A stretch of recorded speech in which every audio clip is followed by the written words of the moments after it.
Hello everyone. Today we are going to talk about the history of socialism and share with you the origins, tenets, examples, and the pros and cons of this ideology. Socialism is an economic and political system based on public ownership. It is a system in which everyone in a society works for everyone's benefit, as resources are equally distributed. People who live in socialist society take into account both individual needs and the greater social need, and distributed resource with the use of central planning. Next, the pros of socialism.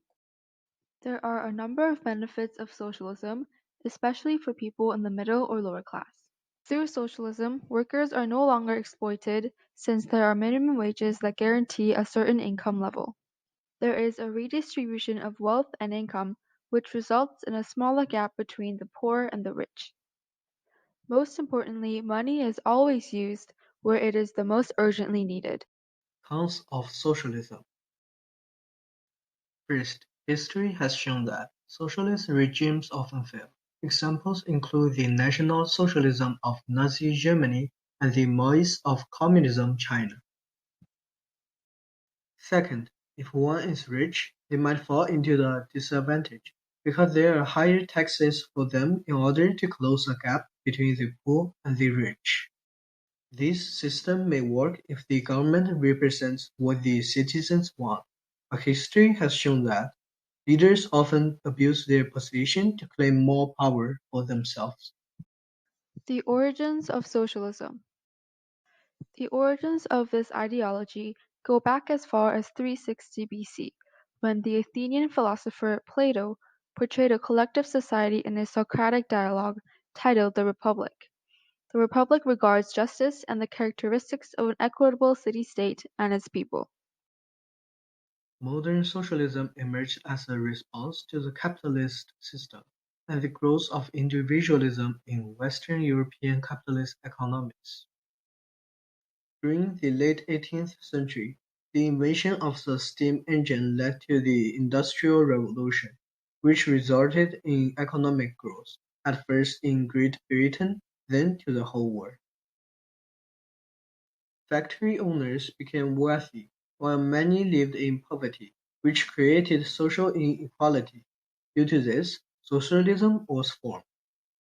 The original format of socialism is very similar to utopian societies in the way that everyone is equal. The first utopian socialist was the French aristocrat Claude-Henri de Saint-Simon. He called for central planning in which scientists, industrialists, and engineers would direct society according to the people's needs. He strongly believed that central planning will significantly accelerate the development of society. Another theorist of socialism was Karl Marx. He called the early socialist thinkers like Karl Henry as utopian and dismissed their vision as unrealistic. He believed that when certain classes control the means of production, they will use their power to exploit the lower classes. He and his collaborator argued that the true scientific socialism could be established only after a revolutionary class struggle, with the workers emerging on top. Now, let's talk about some philosophical principles and tenets. There are many aspects of philosophical principles of socialism, but we will only talk about the main five.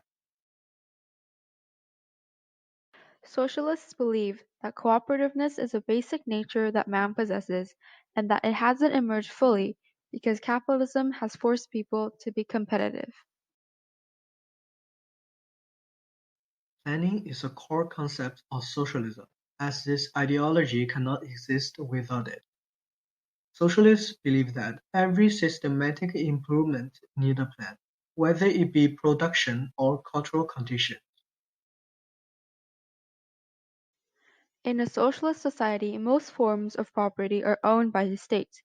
The goal of this is to ensure that production is fit for the needs of the general population and that they are distributed equally. Therefore, key industries are nationalized and controlled by the government. Socialists believe in the intervention of the state to make decisions and correct issues that arise. Examples include regulations in housing or education. The distribution of wealth, the elimination of poverty, and social classes are the central concepts of socialism. Socialists achieve this by the use of tax on the rich and by granting free medical care and welfare services to less privileged individuals. The first application of this ideology is the French Revolution, which occurred from May 1789 to November 1799. The French Revolution reflected the idea of socialism, as this journalist and the other journalists declared that the revolution failed to fulfill the ideas of liberty, equality, and fraternity. They demanded public ownership of property and the abolition of social classes. All these thoughts reflect the core spirit of socialism: equality and the well-being of all. Next is the Trade Union Act of 1871, which was an act that legalized trade unions for the first time in Great Britain. Through this act, workers were able to gain better pay, safer working conditions, and pensions. This act reflects the ideas of socialism, as socialism is all about equality and better conditions for all, not just for the higher class. The last application of socialism that we have is the Socialist International, which is a worldwide organization of political parties seeking to establish democratic socialism. This organization was created in 1889 and its intention was the revival of the International Working Men's Association. This brings to the end of our presentation about the socialism. We hope you enjoy the learning about this ideology, and thank you for watching.